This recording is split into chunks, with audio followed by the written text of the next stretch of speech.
Welcome to e-lecture on types of business ownership presented by Ravi Prakash Mathur, Senior Lecturer, Mechanical Engineering Department, Government Polytechnic College, Jodhpur. सब unit 1.3 अब हम cover करने जा रहे हैं इस लेक्चर 8 में। और टाइटल में मैंने सिर्फ पहले टाइप्स ऑफ बिजनेस ओनरशिप बोला था और साथ में हमने जो डिस्प्ले किया है वो है नंबर 1 सोल प्रोप्राइटरशिप। इससे इंडिकेशन ये है कि हम different types of business ownership को जब कवर करना चाह रहे हैं तो एक ही लेक्चर में हम कवर नहीं कर रहे हैं।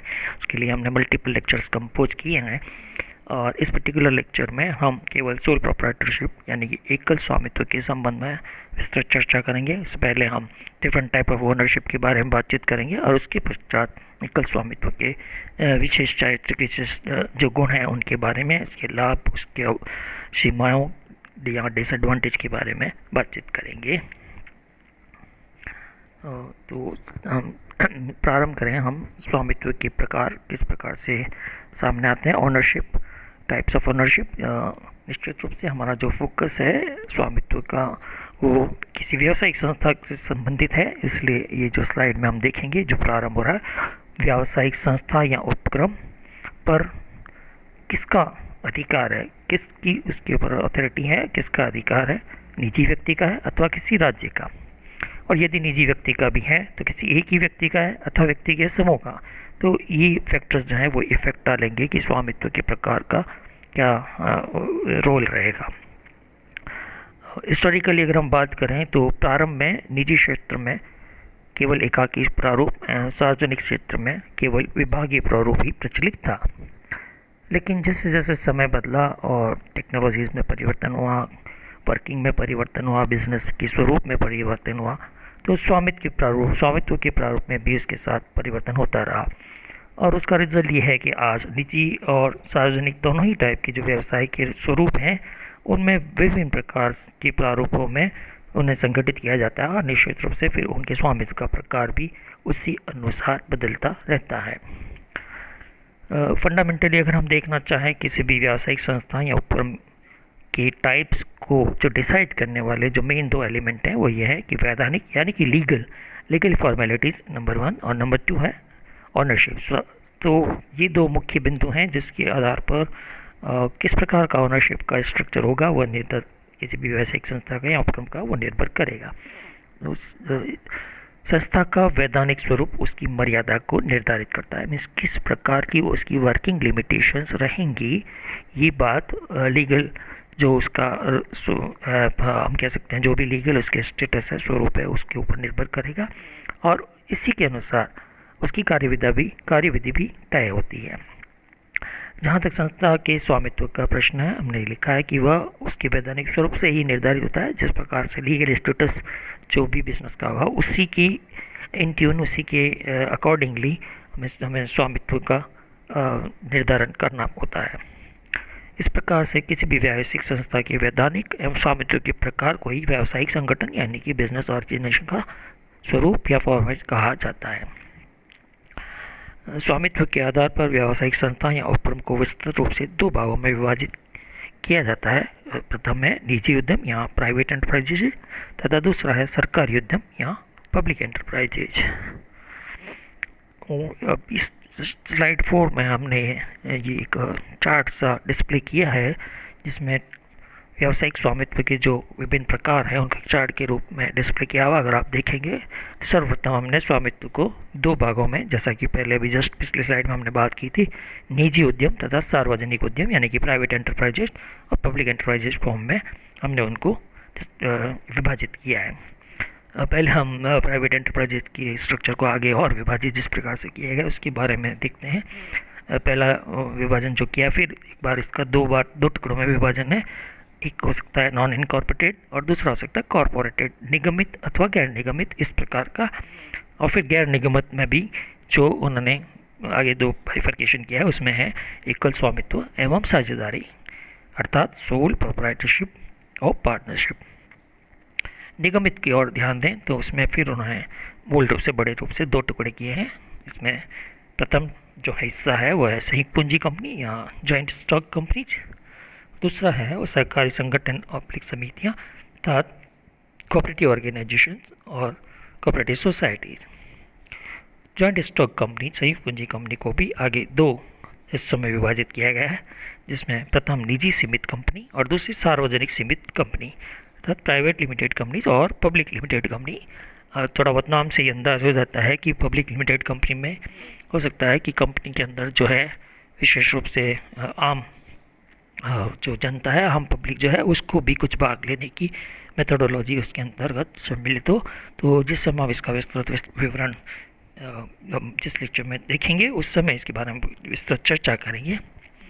अभी हम देखते हैं कि निजी उद्यम के अलावा हमने जो दूसरा हिस्सा किया है वर्गीकरण में, वो है सार्वजनिक उद्यम यानी कि पब्लिक एंटरप्राइजेज। मोटे रूप से हम नीचे देख रहे हैं कि इसमें 4-5 हिस्से बनाए गए हैं।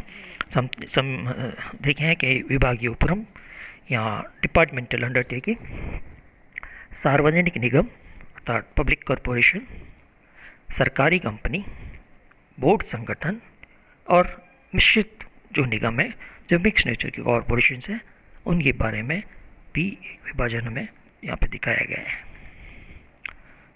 थोड़ा सा एकल स्वामित्व की कैरेक्टरिस्टिक्स के बारे में चर्चा करते हैं। हम देखते हैं कि एकाकी व्यापार का वह स्वरूप है जिसे एक व्यक्ति ही आरंभ करता है। नाम से ही स्पष्ट होता है एकल स्वामित्व, एकाकी व्यापार। तो जो स्टार्ट करने वाला मूल रूप से जो व्यक्ति है वह एक ही व्यक्ति होता है, और इसका मतलब वही एक ही व्यक्ति उसमें अपना जो इन्वेस्टमेंट या पूंजी का उसमें निवेश करता है। वही एक ही व्यक्ति सभी निर्णय लेकर, सभी प्लानिंग करके अपना बिजनेस को आगे चलाता है, तथा उसके लाभ और हानि जो भी होते हैं उस एक ही व्यक्ति के द्वारा उसको वहन या सहन किया जाना होता है। इसका ये मीनिंग नहीं है कि इसके अंदर कोई एक से ज़्यादा आदमी काम करने वाले नहीं होंगे। इसमें ये मीनिंग ये है कि स्वामित्व के नाम से जो है वह एक ही व्यक्ति होगा। निश्चित रूप से उसको जिस प्रकार से अपने बिजनेस को चलाने के लिए कार्मिकों की और आवश्यकता जो है अलग अलग क्षेत्र के, वो उसको अपन नियुक्त करने पड़ेंगे, नियोजित करने पड़ेंगे, तो वो तो उसमें सम्मिलित रहेंगे। लेकिन जो पूंजी लगाना, निर्णय लेना, वो सभी चीज़ें एक ही व्यक्ति द्वारा की जा रही है, इसलिए एकल स्वामित्व इसका नाम है। और ये जैसा कि एक जो रहे हैं विद्वान चार्ल्स डब्ल्यू गस्टनबर्ग, उन्होंने भी ठीक इसी प्रकार से इसका विवरण दिया है कि एकाकी व्यापार वह व्यापार है जो एक व्यक्ति द्वारा ही प्रारंभ किया जाता है तथा वही व्यक्ति उसका संचालन कर उसके लाभ हानि का पूर्ण उत्तरदायित्व होता है। जो बात ऊपर लिखी हुई इसी को उन्होंने अपने शब्दों में उसी सारांश के साथ वो सामने आ रही है। इसलिए हमने नीचे ये 2 लाइन में जो यहाँ आगे जो लिखा है वो निष्कर्ष भी इसी प्रकार से आ रहा है कि एकाकी व्यापार में पूंजी उसी व्यक्ति को लगाने पड़ती है जो व्यापार प्रारंभ करता है। उसके साथ जो कार्मिक लग रहे हैं उनको उसमें वो लोग उसमें पूंजी, कार्मिक जो नियुक्त करता है उनको पूंजी नहीं लगानी होती है। और जो दायित्व भी होता है, जो निश्चित रूप से जिसने पूंजी लगाई है उसका मुख्य दायित्व होता है, उसी का दायित्व होता है, और वही अपनी रुचि के अनुसार काम भी कर सकता है। और उन सेवाओं से जो भी लाभ मिल रहा है वो उसका अधिकारी वो स्वयं ही होता है, और इसके लिए कोई और उसका शेयर करने वाला नहीं होता है। और इसके बिल्कुल अगर अपोजिट वे में बात करें कि अगर कोई त्रुटियां हो जाएं, गलतियां हो जाएं व्यापार के संचालन में, प्लानिंग में, किसी भी स्तर पर, तो जो भी घाटा या होने का है संभावना, वह समझदाता भी वह सिंगल व्यक्ति ही उसके लिए उत्तरदायी रहने का बाध्य होता है। एकाकी व्यापार का स्वरूप तथा आकार व्यापारी की स्वयं की स्थिति पर निर्भर करता है, कितना उसका एक्सपेंशन वो कर सकता है एक सिंगल की कैपेसिटी में, या उसकी खुद की कैपेसिटी पे निर्भर करता है। एकाकी व्यापार के लाभ के बारे में अब हम बात करें, अगर सबसे पहला जो पद लिखा है कि इसमें प्रारंभ करने के लिए किसी भी प्रकार की लीगल फॉर्मेलिटीज़ की अड़चन नहीं होती हैं। और दूसरी बात करें सेकंड लाभ की, तो उसमें यह है कि इसमें एक ही व्यक्ति स्वामी होता है, अतः व्यापार की उन्नति के लिए निरंतर प्रयत्नशील रहता है। मतलब अगर मोर देन लोअर इन्वॉल्व हो तो एक अलग टाइप की मेंटेलिटी डेवलप होने लग जाती है कि मैं ही क्यों, वो क्यों नहीं, तीसरा क्यों नहीं, चौथा क्यों नहीं। तो इस प्रकार से जो एफर्ट का है, जितना हम कह सकते हैं कि एक सिंगल पर्सन किसी पर्टिकुलर प्रोग्रेस के लिए जो एफर्ट करेगा, वह हो सकता है मल्टीपल पर्सन रेस्पॉन्सिबल या उसमें स्वामी तो होने पर ना कर पाए। तीसरा इसमें लाभ जो इंडिकेट किया है वह है इसमें व्यापारी को किसी कार्य को करने की अनुमति लेनी नहीं पड़ती है, इसलिए वह व्यापारिक अवसरों का लाभ उठाकर लाभप्रद व्यापार करने में सफल हो जाता है। सिंपल सी बात ही है, जब मालिक वो अकेला ही है और उसने कोई इस प्रकार का अलग से कोई सिस्टम उसमें नहीं है कि किसी पर्टिकुलर स्पेशलाइजेशन की राय के अनुसार ही काम करना है, तो जो निर्णय है या जो अनुमति है वो उसको स्वयं को ही इसका संचालन करना है। इसलिए जब भी कभी कोई अवसर प्राप्त हो तो वो उनका लाभ उठाकर लाभप्रद व्यापार करने में सफल हो जाता है। चौथा बिंदु अगर हम देखें, इससे में व्यापार का संचालन एक ही व्यक्ति के हाथ में होने से व्यवसाय में गोपनीयता बनाए रखना संभव है। व्यापार एक ही व्यक्ति के हाथ में है। अगर मोर देन 1% गोपनीयता का सीधा सीधा सिद्धांत है कि जितने ज़्यादा लोगों के किसी पर्टिकुलर गोपनीय बात का पता रहता है तो उसकी गोपनीयता भंग होने की संभावना जितने लोग इन्वॉल्व है उतनी ही उसमें बढ़ती रहती है। इसलिए इस प्रकार के व्यापार में चूँकि एक ही व्यक्ति है तो गोपनीयता का स्तर इसमें अच्छा रहता है।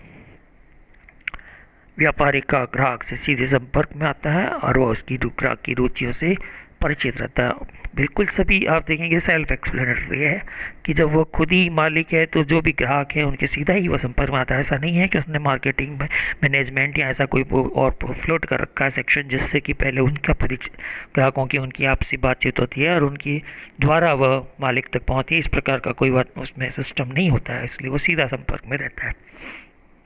अगला लाभ जो है छठा, इसमें कर्मचारियों के साथ सीधा संबंध संभव है, अतः उनसे मधुर संबंध बनाए रखने में सुविधा होती है। मालिक है और जो भी कर्मचारी हैं, बीच में किसी प्रकार का अलग से कोई मिडिल मैनेजमेंट या ऐसा कोई एडमिनिस्ट्रेशन का स्ट्रक्चर नहीं है, इसलिए जो भी कार्मिक है उनसे सीधा ही उनका 1 to 1 जैसे हम कहते हैं संपर्क रहना है और वो इस कारण से एक बिल्कुल क्लैरिफाइड वे में और उसमें हम कह सकते हैं कि आपस में उनके संबंध काफ़ी मधुर रहने की पूरी संभावना रहती है।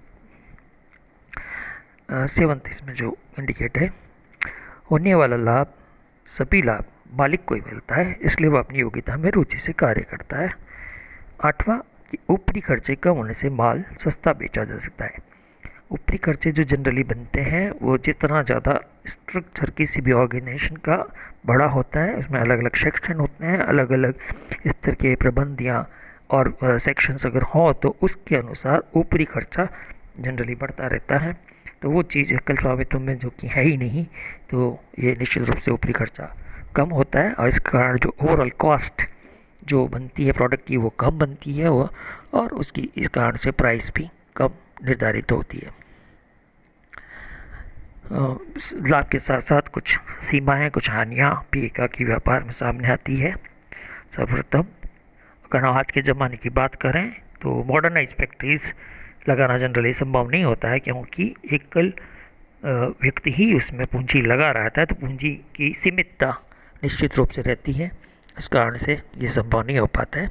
सेकेंडली काम में अपरिमित दायित्व होता है, मतलब लायबिलिटीज़, चूँकि अकेला व्यक्ति है इसलिए जो भी लायबिलिटीज़ है वो एक अकेले पे है, तो इसलिए वो अनलिमिटेड हो जाती है, इसका कोई शेयरिंग नहीं है।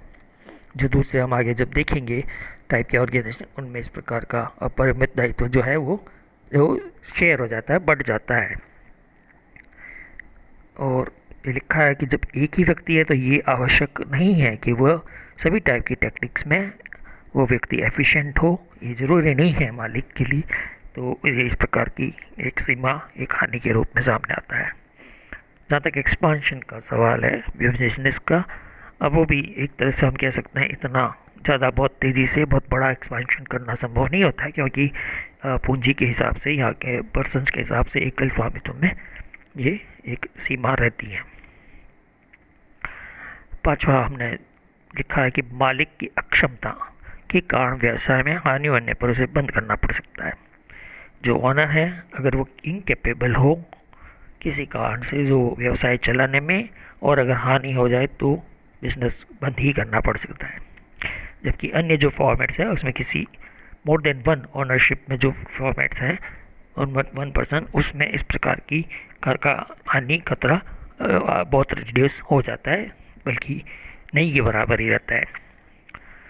दूसरी एक इसको हम देखें सिंगल पर्सन के लिए एक एक्सट्रीम पॉइंट को देखें कि अगर उसकी डेथ हो जाए तो उसके स्थान पर जो भी कार्य उसके ज़्यादातर उसकी जो भी उसकी फैमिली हैं, उसके परिवारजन जो उसके उत्तराधिकारी होते हैं वो करने की कोशिश करेंगे। तो ऐसा ज़रूरी नहीं है कि जो ओरिजिनल पर्सन जिसने ये बिज़नेस सेटअप किया हो, जिसमें जो योग्यता हो, वही उसके उत्तरदायी अधिकारी में भी हो, तो वो भी उतनी ही इसको दक्षता से चला सके। ऐसा प्रायः संभव नहीं होता है। इस कारण से वो बिज़नेस का जनरली उसमें सेटअप बिगड़ जाता है और उसका कई बार उसका पूरा ख़त्म हो जाता है, बिज़नेस अंत हो जाता है। तो इस प्रकार हमने टाइप्स ऑफ बिज़नेस के बारे में, एक सिंपल कैटेगरीज के बारे में बात की। सोल प्रोप्राइटरशिप फर्स्ट जो कैटेगरी है, जो सबसे सिंपलेस्ट तरीका है व्यवसायिक संगठन का स्वामित्व का, उसके बारे में बातचीत की।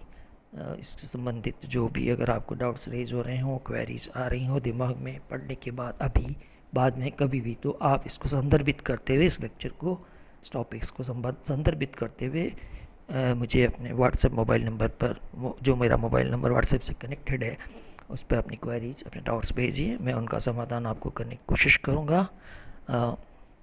ये जो लेक्चर्स की सीरीज चल रही है, जनरली एक पर्टिकुलर सब यूनिट के ख़त्म होने के बाद हम कोशिश करते हैं, यहाँ एक पर्टिकुलर लंबा टॉपिक खत्म होने के बाद हम कोशिश करते हैं कि उससे संबंधित किस प्रकार के क्वेश्चन जनरेट होते हैं साधारणतया एग्ज़ाम्स के संबंध में भी और उसको समझने के लिहाज से भी, तो वो हम डिस्कस करते हैं और उनके ऊपर आप अपने छोटे छोटे पॉइंटेड नोट्स बनाइए और एक ट्यूटोरियल के रूप में हम आपको वो देंगे कि आप उन क्वेश्चंस को सबमिट करें और वो आपके आगे के इवैल्यूएशंस के लिए भी काम में लिए जा सकेंगे। Thank you.